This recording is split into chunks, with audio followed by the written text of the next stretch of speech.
Awal-awal penolakan, kurang lebih butuh waktu 6 bulan sampai setahun untuk mengkonsolidasikan, menyamakan persepsi. Dan itu butuh proses diskusi panjang untuk bagaimana pemikiran saya adopsi. Awal-awalnya juga, loh ini ngurusin masjid kok seperti ngurusin perusahaan. Ini bukan perusahaan, beda gitu. Namun ketika saya belajar dari Masjidil Haram, di Masjid Nabawi, itu kan di sana pegawainya begitu banyaknya, melayani jamaah. Oh, berarti kalau masjid bisa sebagai tempat peradaban, berarti harus diurus secara serius, harus diurus secara profesional. Karena umat butuh layanan profesional. Nah, dari situlah akhirnya pelan-pelan dinamika perbedaan pemikiran dari takmir yang dulu tidak sependapat sepemikiran saya, lama-lama bisa menyatu dan sekarang sudah solid dan kompak. Paling wow gitu ya, wow itu adalah sholat subuh berhadiah umroh. Sehingga waktu itu yang datang lebih dari hampir 2000-an. Jadi ini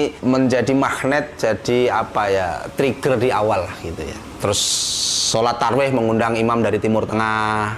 Terus bergeser masjid buka 24 jam. Disiapin teh dan jahe 24 jam. Barang hilang diganti oleh takmir. Terus yang viral lagi adalah masjid ramah musafir. Kalau di masjid yang lain ditulisin dilarang tidur di masjid. Di Al-Falah disiapkan kasur, disiapkan bantal, dan disiapkan sarapan pagi. Sehingga orang seneng ke masjid, jatuh cinta ke masjid. Nah, kalau sekarang ada masjid makan-makan, Jumat pasar bahagia, yaitu belanja cuma-cuma, bayar dengan doa. Ada beberapa orang itu di sosial media yang mengomentarin, ini ke masjid kok dikasih makan, masjid kok dikasih hadiah umroh, masjid kok ngasih hadiah motor.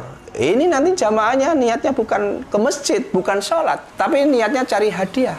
Akhirnya saya kasih jawaban, takmir tidak ngurusin niat jamaah. Tujuan takmir masjid atau DKM adalah mengajak umat Islam untuk kembali ke masjid dulu. Orang yang penting hadir ke masjid, nanti pelan-pelan hatinya kita basuh, kita ajak dialog, kita ajak diskusi, dan insya Allah lama-lama nanti cinta ke masjid. Butuh waktu, butuh proses. Tidak tiba-tiba langsung diajak sholat, tidak tiba-tiba diajak kajian Ibnu Katsir, Bulughul Maram. Nah, ini mungkin levelnya sudah paham agama. Kalau masih pemula, maka perlu daya tarik apa supaya hadir ke masjid.